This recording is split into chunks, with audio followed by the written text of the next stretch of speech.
O ruim é que a orelha fica bem assim, ó, Suzé. Olha como é que fica esticadona assim. Isso aí acostuma e atrofia, né? Sus fica assim, ó. A É, orelha pra frente assim. e vai ficar feio se você ficar com essas orelhas sobrando assim, viu? Beleza. Bora, deixa eu voltar aqui. Minha mensagem não pode chegar pra lá no grupo, não. Deixa eu ver que viagem é esse que tá Deixa eu acontecendo. parar Tá viagem. e voltar de novo.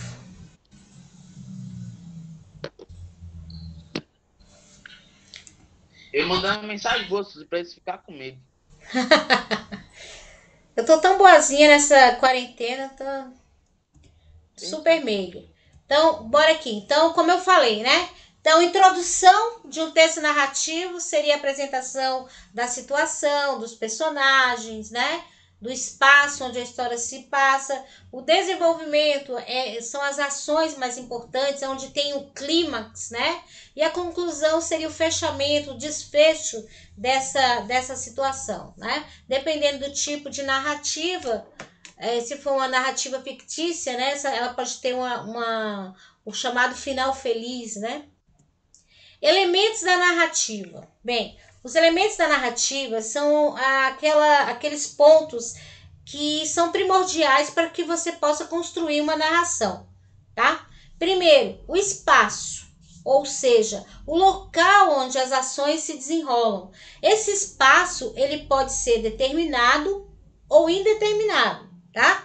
Então, de repente, você começa a desenvolver uma narrativa e você não determina exatamente onde, que local é aquele, né? Então, a gente diz que é local indeterminado, tá?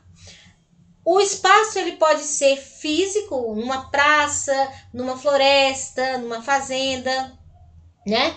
E o espaço também pode ser social, uma comunidade carente, pode ser psicológico, o espaço pode ser o que se passa na mente, nos sentimentos do Um autor. sonho. Oi? Um sonho. Um sonho. Um sonho, exatamente. O tempo também ele pode ser determinado ou não. Agora a gente tem dois tipos de tempo.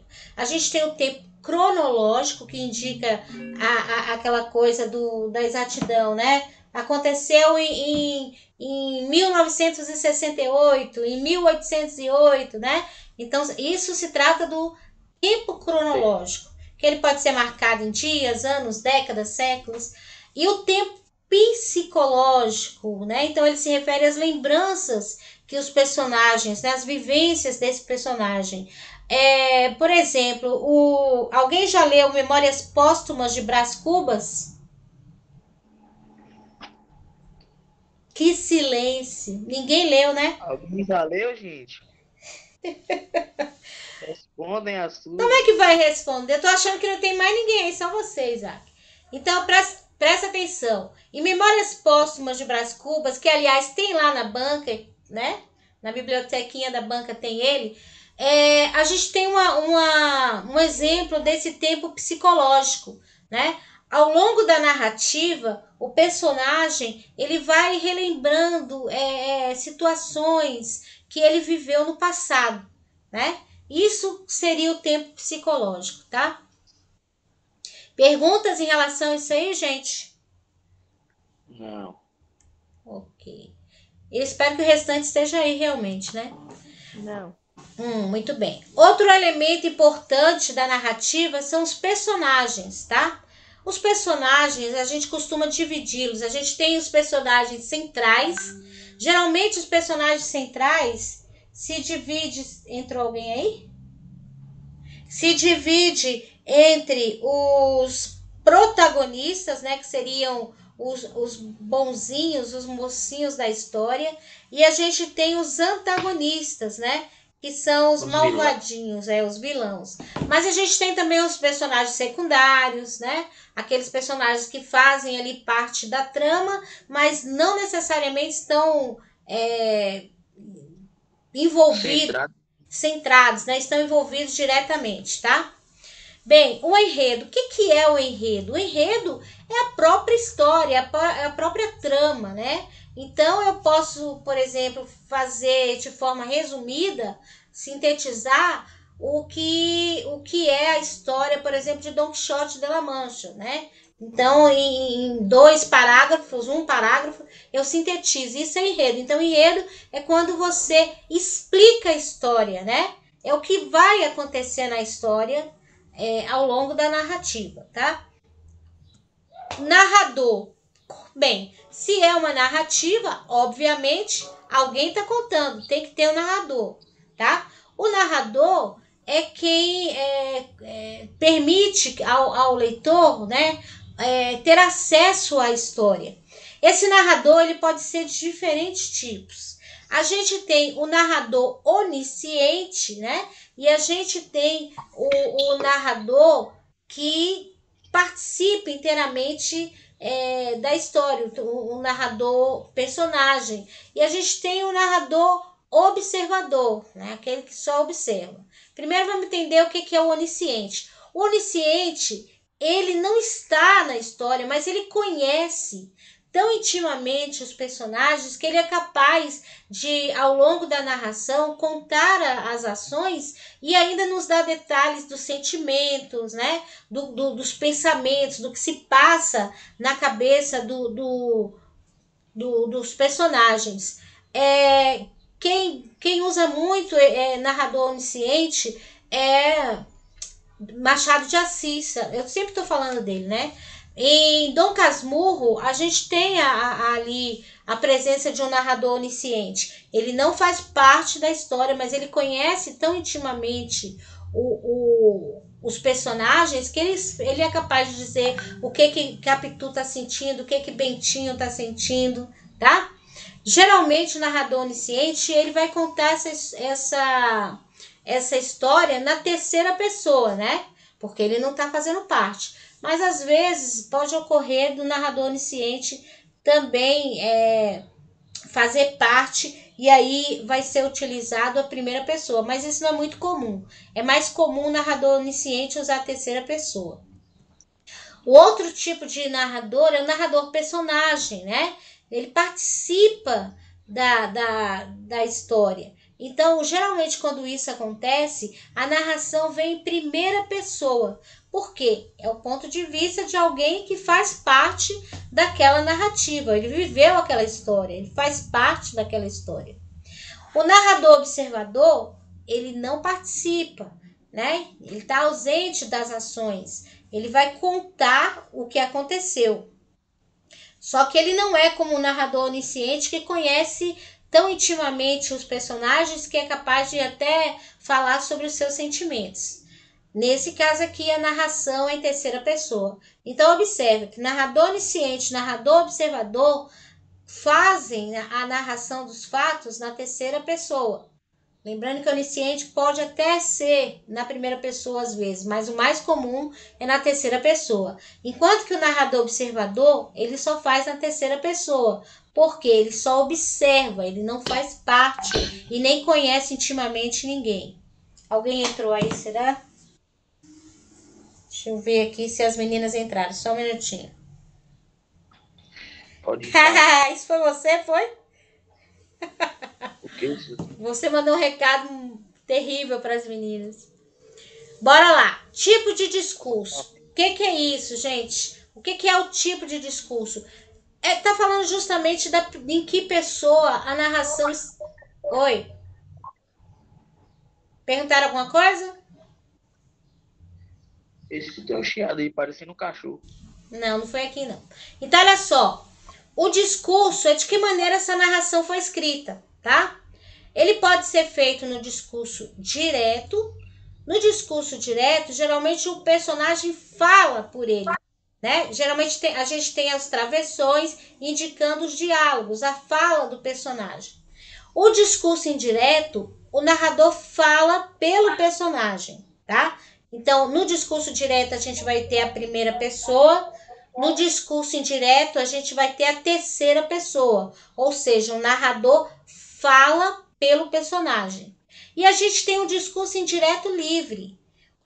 Eu deveria ter colocado até um exemplo dele aqui. O discurso indireto livre é aquele tipo de discurso que ele acaba mesclando o indireto com o direto, né? Então, ele faz com que as ações sejam narradas, né, com fala dos personagens, o personagem falando, e ao mesmo tempo o narrador falando, quer dizer, mescla as duas coisas, ok?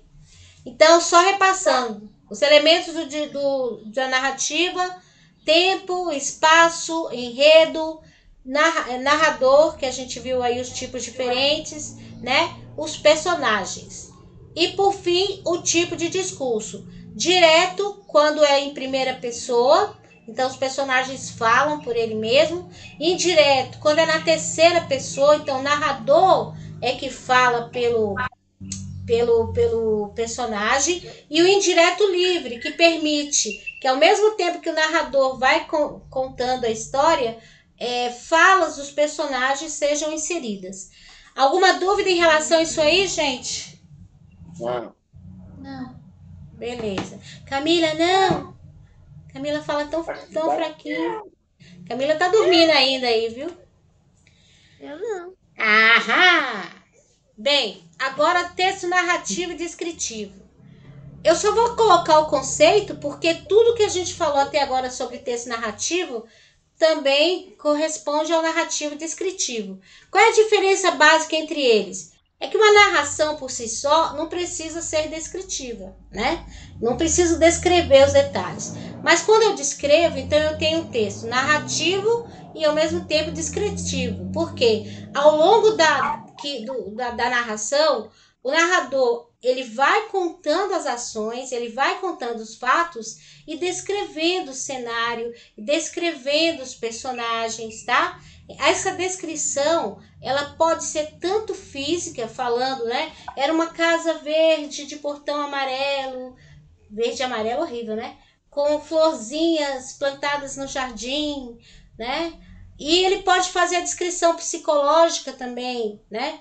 Era uma casa sombria, muito triste, né? Não se espantem. A descrição psicológica ela serve tanto para os personagens como para o espaço também, tá? Dúvida, gente? Não. Então vamos adiante. A estrutura é a mesma coisa, tá?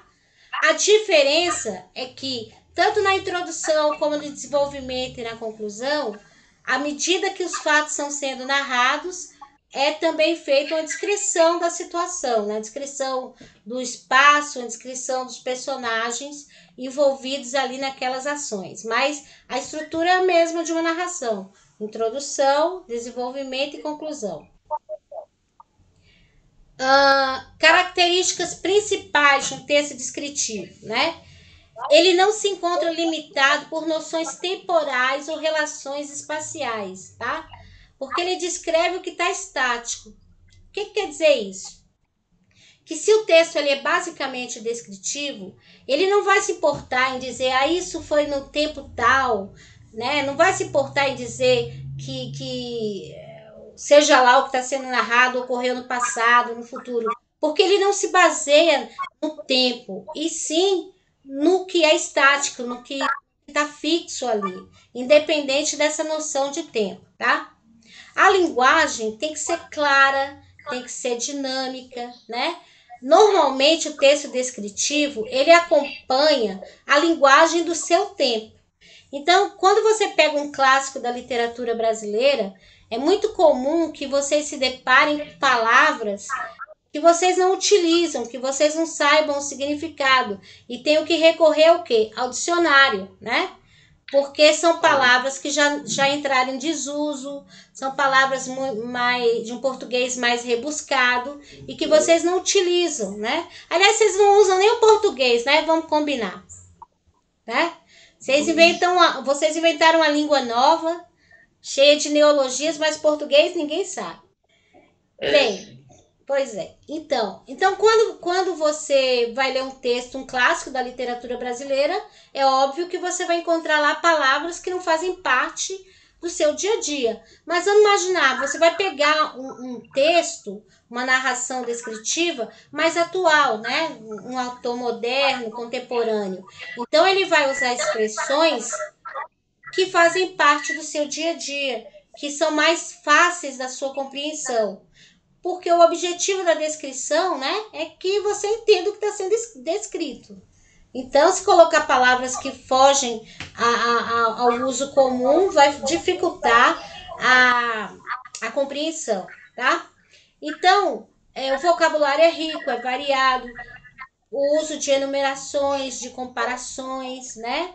Muitas figuras de linguagem, tudo isso são formas, são recursos muito utilizados no texto narrativo descritivo para permitir que essa descrição seja feita da forma mais sucinta, né, mais objetiva possível. Mesmo porque a intenção é atrair a atenção do leitor, né? A leitura tem que se tornar interessante para o leitor. Continuando, tem mais características, né? Ela pode, por exemplo, a descrição ela pode se focar somente nos aspectos físicos, né? Fulano era baixinho, de olhos castanhos, cabelo loiro, boca larga, ou então se baseia mais na descrição subjetiva, né? Fulano era acanhado, tinha um olhar tristonho, e coisas assim que se refiram aos seus sentimentos, ao que passa pelas suas emoções, né? Pela sua cabeça, tá? Então, quando a gente faz uma descrição, dependendo do tipo de texto que a gente está desenvolvendo, eu posso fazer uma descrição realmente fiel ao que eu estou vendo, como eu posso usar do humor, do sarcasmo, né? E fazer uma descrição exagerando, né? Nas informações que são passadas, porque o intuito ali é fazer rir, é ser sádico, é fazer um texto cheio de sarcasmo. Então depende qual é o objetivo ali, né? De fazer um texto mais fiel à realidade ou se eu quero brincar com os personagens. Vai depender qual é o foco do texto, da narrativa que eu estou fazendo ali. Vocês conseguiram entender? Consegui. Sim. Ótimo. Olha lá, viu? Eu vou ficar esperando essas notas ansiosamente, porque tudo que eu pergunto, todo mundo fala que entendeu. Beleza. Sim. Tipos de descrição. Então, a gente tem descrições que são bem objetivas. Então, uma descrição objetiva, ela tem que ser fiel ao objeto que ela está descrevendo. Nada de usar expressões com duplo sentido, nada de usar humor, nada de usar figuras de linguagens assim, tipo eufemismos, né? Porque a ideia é ser bem objetivo na descrição. A subjetiva, aí a imaginação do autor é que vai dizer, né? Então ele pode usar de linguagem simbólica, muita figura de linguagem, né? Do humor, como eu já tinha falado antes, tá? Além disso, a gente tem a descrição sensorial, né? Que fala dos sentidos, né? Provoca sensações no leitor, né? Tipo, saia vermelha, né? Criança barulhenta, resposta amarga, cheiro nauseabundo, chão duro e áspero. Então, ele está te dando a descrição que faz com que você relacione o que está sendo dito com algum órgão de sentido, tá? Esses são os principais tipos de descrição. Eu deixei aqui um texto, um trechozinho dos Maias de Eça de Queiroz para servir como exemplo de texto descritivo. E agora vamos falar de texto argumentativo, que vai ser o fiel companheiro de vocês na longa jornada do conhecimento. Ou seja, quando vocês estiverem se preparando para prestar vestibular e entrar numa faculdade, né? O texto dissertativo argumentativo é o que normalmente é cobrado em processos seletivos. A ideia é fazer com que você pegue um tema, desenvolva uma tese, né? Você vai desenvolver um ponto de vista sobre esse tema. Só que o texto dissertativo, ele tem uma estrutura muito rígida, muito rigorosa. E você não pode fugir a essa estrutura. É claro que o texto dissertativo, ele tem introdução, desenvolvimento e conclusão. Ok? Só que é muito importante vocês entenderem o que acontece em cada um desses momentos. O que acontece na introdução, o que acontece no desenvolvimento e o que acontece na conclusão, tá? A introdução, você vai apresentar o tema, você vai apresentar o assunto do qual você vai dissertar, né? Então, você precisa ter conhecimento do que você está falando. Eu não posso fazer uma dissertação falando de algo que eu desconheço, né? Eu vou fazer uma dissertação falando sobre... Deixa eu pegar um assunto que eu não sei nada. Chamadas. Fala aí uma coisa aí do seu universo aí, Isaac. Uma coisa de jogo aí, sei lá. Sei lá, eu vou falar de uma coisa que eu não conheço. Então, como é que eu vou dar a minha opinião? Como é que eu vou defender argumentos de uma coisa que eu não conheço? Então, o primeiro ponto é, eu quero fazer uma dissertação, eu preciso ter conhecimento do assunto que eu vou, da tese que eu vou defender, ok? Sabendo do que eu vou falar, eu preciso me posicionar. Eu tenho que saber se eu vou defender, eu sou a favor daquilo ou eu sou contra aquilo. Quando eu decido se eu sou a favor ou se eu sou contra, o próximo passo é, eu preciso de pelo menos 2 argumentos. 2 argumentos para defender a minha opinião. Então, se eu sou a favor, 2 argumentos a favor. Se eu sou contra, 2 argumentos contra. Ok? Fazendo isso aí, tendo conhecimento do assunto, né? Me posicionando se eu sou a favor ou contra e pensando nos argumentos que eu vou defender, aí eu começo a minha introdução. Na introdução, eu apresento o tema, tá? Eu apresento o tema que eu vou defender e eu vou apresentar também os argumentos, né?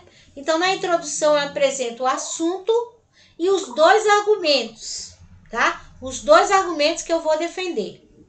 Aí, detalhe, a introdução, no caso, do tipo de introdução que vocês são treinados a fazer, ela deve ter 1 parágrafo, ok?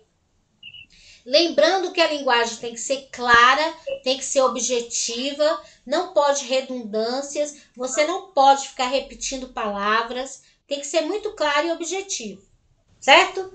Beleza. Fiz a minha introdução, vou partir para o desenvolvimento.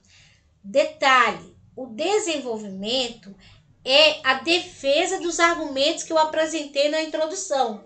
O desenvolvimento tem que ter no mínimo 2 parágrafos. Cada parágrafo é para um dos argumentos que eu apresentei na introdução. Eu não posso fugir do assunto. Eu tenho na verdade, cada parágrafo do desenvolvimento é explicando o meu argumento. Então, eu tenho que ser coeso, eu tenho que ser coerente com o que eu apresentei lá na introdução. Então, 2 parágrafos, em cada parágrafo, a defesa de um argumento que eu apresentei na introdução. E, por fim, a conclusão, né?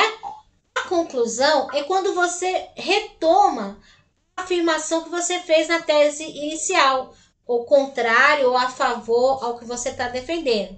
Ele vai fechar, né? A conclusão é o desfecho da sua dissertação. Geralmente a gente começa assim, portanto, tal coisa, sendo assim, dessa forma. Então, é como se você fechasse as 2 defesas que você fez no desenvolvimento. E, por fim, tá feito a sua dissertação. Olhando assim, parece um bicho-papão, mas não é. Se você tiver total, como é que eu vou dizer assim? Se você tiver conhecimento daquilo que você vai dissertar, isso vai fluir naturalmente. né? Você vai, é claro, você vai ter que lembrar dos passos. Introdução, apresentação do tema, apresentação dos argumentos. Desenvolvimento, explicando os argumentos que eu defendo. Conclusão, reafirmando aquilo que eu disse lá na introdução. Concluindo, fechando a minha dissertação. Dúvidas, meninos? Ô, Sus, Oi. como falou lá de argumento, é preciso, no mínimo, 2 parágrafos para cada argumento? Não. É preciso um parágrafo para cada argumento. Ah, tá. Um parágrafo E para no cada mínimo dois No, argumentos. uma dissertação bem enxuta, bem pequena, né? O mínimo, ela vai ter um parágrafo de introdução, 2 parágrafos de desenvolvimento e um parágrafo de conclusão. Não precisa mais do que isso, tá? Isso é o tipo de dissertação de vestibular, por exemplo. É claro que se você for fazer a defesa de uma tese, né, de conclusão de curso, né, um TCC, aí a história já é outra, né? Aí é por outros caminhos, mas vocês não têm que se preocupar com isso agora, não. Perguntas? Meninos, não se iludam. Bora pro próximo. Texto injuntivo. Ah, esse é muito fácil. Muito, muito fácil. Por quê? Qual a função do texto injuntivo? Ele vai informar, ele vai ajudar, aconselhar, recomendar. Alguém pode me dar um exemplo de texto injuntivo? Para aconselhar a pessoa. Informar, ensinar. Não é livro didático, não. Quer ver um exemplo de texto injuntivo? Uma receita. Uma receita de bolo. Falei agora. Você escutou falando, Sus? Ah, não escutei, não. Eu falei, é sério, Sus, eu falei. Pois é. Receita. Então, ele também é chamado de texto instrucional, porque ele instrui, né? Então, ele instrui o leitor acerca de um procedimento, um manual, por exemplo, né? Induz o leitor a proceder de uma determinada forma, uma receita, né? Permite a liberdade de atuação ao leitor. E outra, ele tem que ter linguagem objetiva e simples. Imagine uma receita de bolo cheia de palavras difíceis, complicadas. Não vai sair bolo, vai sair qualquer outra coisa menos bolo, né? Os verbos no texto injuntivo, preste atenção nisso. Predominantemente, os verbos estão no infinitivo. Por quê? Porque ele ordena, ele aconselha, ele sugere. E quando a gente faz esse tipo de coisa, normalmente nós usamos um verbo no infinitivo, né? Ou no imperativo. Faça, né? Não faça. Corte 2 cebolas. Coloque 2 ovos. Então, você tá, de certa forma, você tá dando aí orientações. Não seriam necessariamente ordens, né? Mas orientações, instruções. Entenderam o que é o texto injuntivo? Sim. Aqui eu coloquei 2 exemplos de texto para vocês. Aliás, um exemplo de texto e os tipos de situação em que você tem textos injuntivos. Então, uma receita culinária, uma bula de remédio, um manual de instrução, um livro de autoajuda, um guia rodoviário, né? Esses são exemplos de textos injuntivos. De todos é o mais tranquilo, né? E por fim, o conto. Ah, por fim não, ainda tem artigo de opinião. O conto é uma narrativa breve, é escrito em prosa. Vocês sabem o que é um texto escrito em prosa? Ninguém sabe, né? Não é não. É um texto que não é escrito em poema, é escrito na forma de versos e rimas, tá? Normalmente, o conto é um texto mais curto, né? E ele tem enredo, é um texto narrativo, tem personagens, tempo e espaço, né? A gente tem diferentes tipos de contos, conto de fadas, por exemplo, né? E qual é a estrutura dele? Também introdução, desenvolvimento e clímax que é a mesma coisa de desfecho e que está todo envolvido numa única história, né? Então, introdução, apresentação do espaço, né? A situação inicial, apresentação dos personagens, no desenvolvimento, o fato, né? O clímax que vai mudar a história, que vai mudar o destino, né? Dos personagens principais. Né? Então a gente tem um conflito e no final a gente tem um desfecho, né? O desfecho do conto que normalmente acaba como um final feliz, né? Elementos do conto, então espaço, tempo, o foco narrativo. Então normalmente o conto ele apresenta o narrador observador, mas ele pode trazer narrador personagem ou narrador onisciente, tá? Quem é que tem alguém aqui dizendo que não consegue entrar? Deve ser Tainá. É grave. Deixa eu ver. Não tá dando errado. Ela tá com algum problema lá no dela aí. Fala com ela que eu tô gravando pra ela. Então, ó, dependendo da temática, a gente tem os mais variados tipos de contos.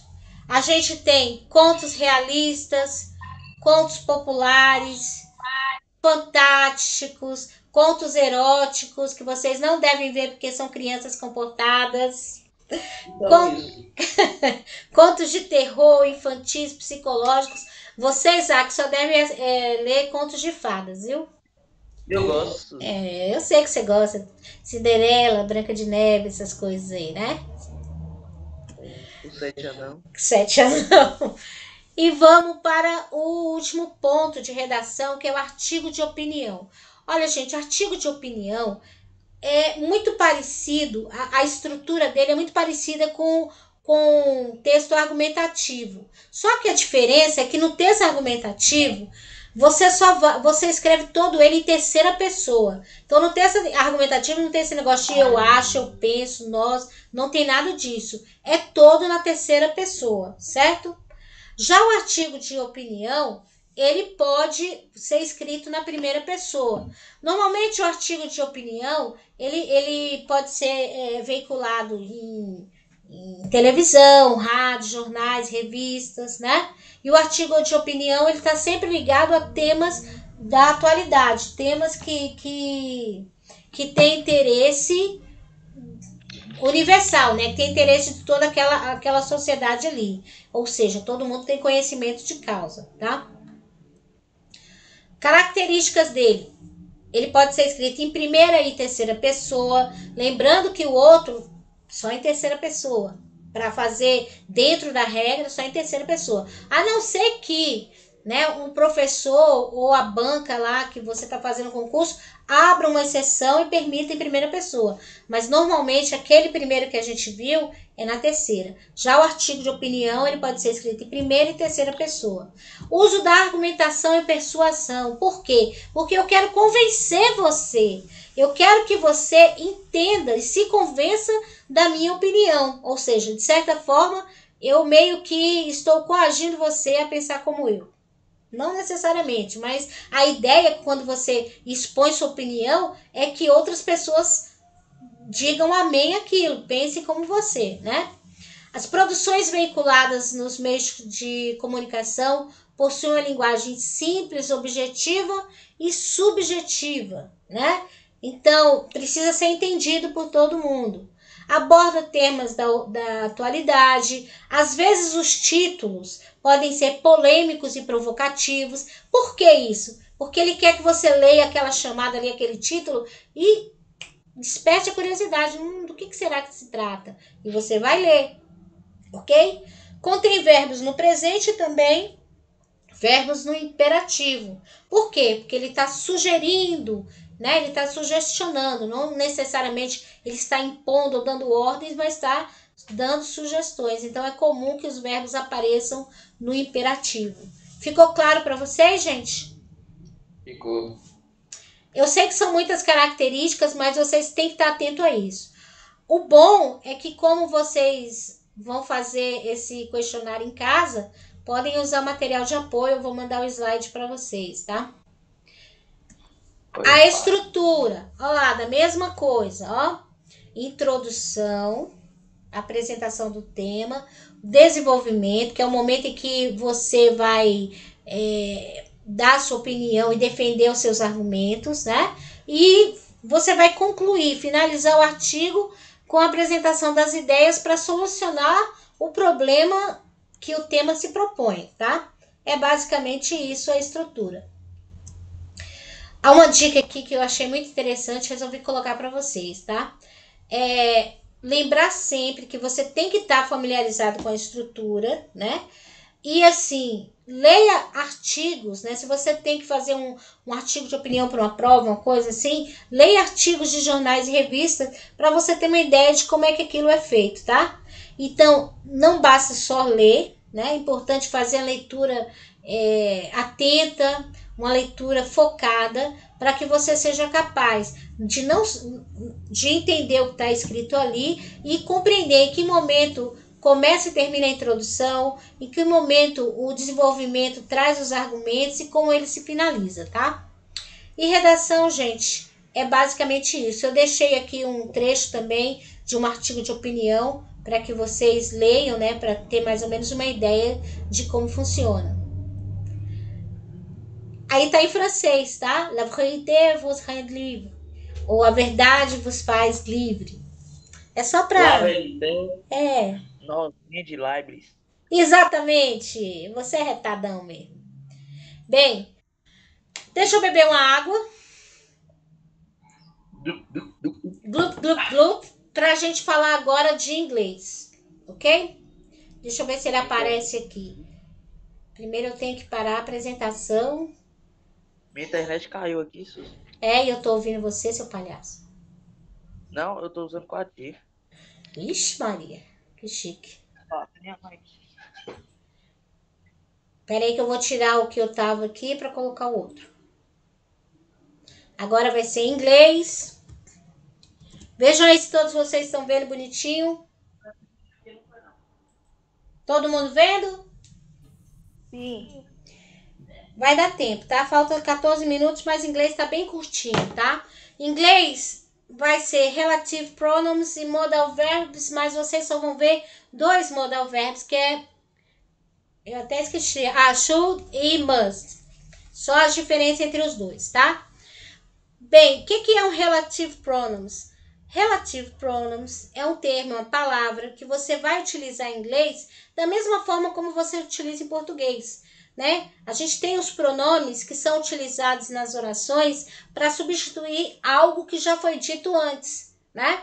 No português a gente tem que, quais, qual, não é isso? Onde, quando. E no inglês a gente vai ter who, which, whose, that, where, when. O importante aqui, gente, é o seguinte, é saber quando usar. Eu achei essa figura, essa animação aqui bem interessante, porque ela traz pra gente os pronomes relativos e as figurazinhas ao lado, para vocês saberem quando você vai usar aquilo ali, né? Quando pode usar somente para pessoas ou para pessoas e animais, tá?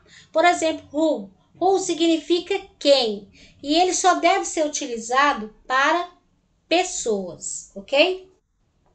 Which significa qual, quais. Geralmente você usa, né? Para se referir a animais, a objetos, tá?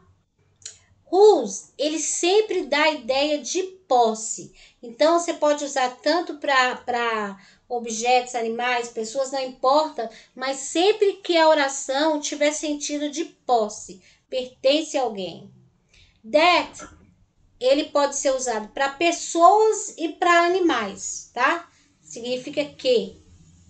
Where, sempre que a oração estiver se referindo a lugares, significa onde. When, sempre que estiver se referindo a tempo, e significa quando. Eu coloquei aqui, ó, o relative pronouns e o significado dele em português, tá? Então, who significa quem, who are you, quem é você, né? Aqui tem alguns que vocês não viram como on, então não precisa se preocupar. Which, que significa que, qual, quais. Whose, que lembra que eu falei, só utilizá-lo quando a oração estiver se referindo à posse. That, que pode ser usado para animais e pessoas. Where, observa que that e who têm significados iguais, ó, tá vendo? Ó, que, quem, quais, mas sendo que who só pode ser utilizado para pessoas, enquanto that pode ser utilizado para pessoas, animais, objetos. Where, onde, não tem outro significado para ele, e when, né? A altura em que, quando, sempre quando a oração estiver falando de tempo. Alguém disse alguma coisa aí? Não, né? Então, aqui eu coloquei algumas orações utilizando os pronomes relativos e a tradução delas, né? The man who lives here is an engineer. Então, o homem que mora aqui ou que vive aqui é engenheiro, né? Então, observa que o who é utilizado para unir duas orações em um período só. Por exemplo, ó, o homem que vive aqui, o homem é engenheiro. Então, eu uni as duas orações e sem precisar repetir a expressão o homem, né? Colocando o pronome relativo who no lugar. Então, o homem que vive aqui é um engenheiro. The man who lives here is an engineer, tá? Olha o caso de whose ali, ó. Whose sempre usado para dar ideia de posse. Então, he's a writer whose work I admire. Ele é um escritor cujo trabalho eu admiro. Ele é um escritor e eu admiro o seu trabalho, ou eu admiro o trabalho dele, tá? A outra frase, the bride needs to decide which dress to wear. Então, ó, a noiva precisa decidir qual vestido usar, né? Então, which ali, dando a ideia de escolha, de opção. Então, qual vestido usar? Which dress to wear, tá? I know where the books are. Então, Então, eu sei onde os livros estão. Então, é usado na noção, no sentido de onde, de espaço. Gente, o que pega para vocês? Tradução. Vocês não sabem traduzir. Então, lembra que eu falei, vocês, mesmo que vocês façam cursinhos, eu sei que alguns de vocês fazem cursinhos à parte, é interessante treinar em casa também. Assistam filmes, traduzam músicas para vocês se familiarizarem com os termos, porque tradução não brota na cabeça da gente. É necessário treino, tá? Para saber identificar. Pois é, tem.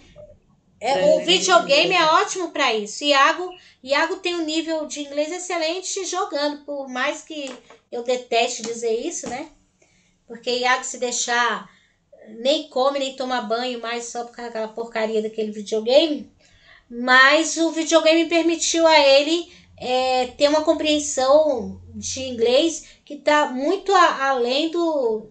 Ele está no 7º ano, mas ele tem uma compreensão de inglês melhor do que quem já terminou o ensino médio. Ele consegue ler, ele consegue... Inclusive, ele se comunica com algumas pessoas em inglês. Tem um nível excelente de inglês. E nunca fez cursinho, então foi tudo assim. Porque ele gosta de idiomas, os meninos aqui em casa gostam. E aí eles foram buscando ferramentas, né, dentro do universo deles para poder melhorar nisso. E isso é uma coisa que vocês têm acesso, tá? Todos vocês têm acesso. Modal verbs. Voltando. Alguém quer me perguntar alguma coisa sobre relative pronouns? Não. Alguém quer ir? Não. Acho que o Vitor quer. Beleza. Modal verbs. Vocês só vão ver 2. Os modal verbs são muitos, né? E qual é o objetivo? O modal verb são verbos auxiliares, né? E eles são verbos auxiliares que eles têm funções específicas. Por exemplo, para dar ideia de habilidade, de possibilidade, de sugestão, de permissão, de obrigação. Então, eles vão trabalhar com o verbo principal, né? Sem o uso do to, para imprimir essas ideias, imprimir essas ações, tá? No caso, vocês vão trabalhar must e should, tá? E aí a gente vai ver a diferença entre os dois. Quando é que usa must? Must geralmente é usado quando você tem que dar a ideia de dever, de obrigação. Então você não tem alternativa, você tem uma obrigação e acabou, né? Tipo aqui, if I want to learn English, I must study, né? Então, se eu quero aprender inglês, eu tenho que estudar. Então, não é uma alternativa, é uma obrigação, ok? Agora, should é deveria, devia, né? Então, seria uma espécie de obrigação moral. Então, você teve alternativa, né? I think you should study. Eu acho que você deve estudar, que você deveria estudar, tá? Fala, Isaac. Pensei que você queria me perguntar alguma coisa. Então, vocês entenderam a diferença básica? Enquanto must é dever, é obrigação, né? É uma coisa que você não tem alternativa, você tem que cumprir. Should é uma obrigação mais moral, então você tem alternativa. Você deveria fazer, você devia fazer. Agora, se você vai fazer ou não, eu não sei, tá? Uso do must. Quando é que a gente usa o must? Para expressar um ponto de vista mais forte, para se dizer que algo é necessário ou muito importante, né? Ou ainda com dedução, por exemplo, ó, the lights are off, they must be sleeping. As luzes estão ligadas, eles devem estar dormindo. Então, eu deduzi que eles estão dormindo porque as luzes estão desligadas, perdão. Show. Então, para sugerir algo, né? Tipo, para dar uma ideia de obrigação moral, como a gente viu antes, né? Expressa uma opinião, um ponto de vista, né? Por exemplo, we must fasten our seat belt, perdão, eu li errado.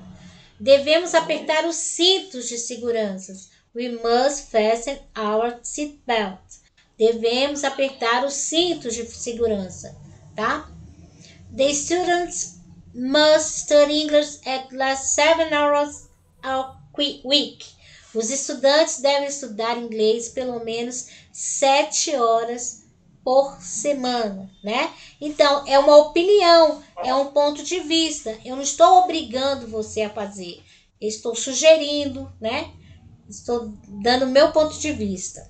Então, should é aquela coisa de que você faz se você quer ou não. Estou te aconselhando. Acho que você deveria. Enquanto que must, você tem que fazer. E acabou. Nem doeu. Tá vendo? Foi rapidinho. Deixa eu ver se a gente cumpriu o horário. Caramba, faltando 3 minutos. E aí, povo? É basicamente isso o conteúdo de vocês de inglês e o conteúdo de redação. Tem certeza que vocês não têm nenhuma dúvida? Esse é suavão, Suzy. Oi? Não entendi. Esse é suavão. Entendi, patavina. Bem, mas de qualquer forma, já que ninguém tem nenhuma dúvida, encerramos aqui redação em inglês. O nosso próximo encontro, acho que eu coloquei lá, é biologia, né?